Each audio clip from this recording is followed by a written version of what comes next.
योऽस्मि लोकक्षय कृत प्रवृद्धो लोकान् समाहर्तुमिह प्रवृत्त श्रुतेयापि त्वां न भविष्यन्ति सर्वे ये अवस्थिता प्रत्नीकेषु योधा। अर्थ, श्री भगवान बोले, मैं संपूर्ण लोकों का क्षय करने वाला बढ़ा हुआ काल हूँ और इस समय इन सब लोगों का संहार करने के लिए आया हूँ।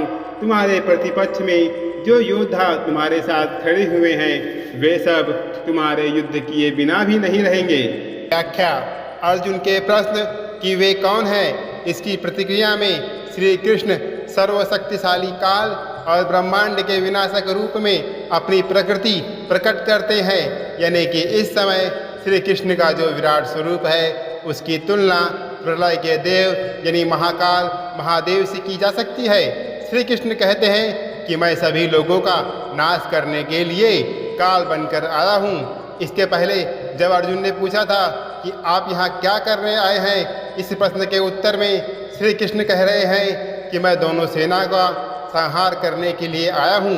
जब अर्जुन ने कहा कि वह युद्ध नहीं करेगा तो उसके उस भाव के उत्तर में भगवान श्री कृष्ण ने अर्जुन से कहा कि अगर तुम युद्ध नहीं करोगे तो तुम्हें क्या लगता है कि तुम्हारे सामने जो लोग हैं वे नहीं मरेंगे, यानी कि तुम्हारे युद्ध करने और ना करने से कोई फर्क नहीं पड़ने वाला, क्योंकि मैं सबका संहार करने के लिए आया हूँ। अगर इस बात को और गहराई से समझे तो अर्जुन ने भगवान श्री कृष्ण के विराट स्वरूप में भी यह देखा है कि पक्ष और विपक्ष की दोनों सेनाएं उनके भयंकर मुख में प्रविष्ट हो रही हैं। यहाँ एक शंका यह भी खड़ी हो जाती है कि भगवान अर्जुन से कहते हैं कि मैं प्रतिपक्ष के योद्धाओं को तुम्हारे युद्ध किए बिना ही मारूंगा, यानी कि वह मेरे काल रूपी मुंह में समाहित हो जाएंगे।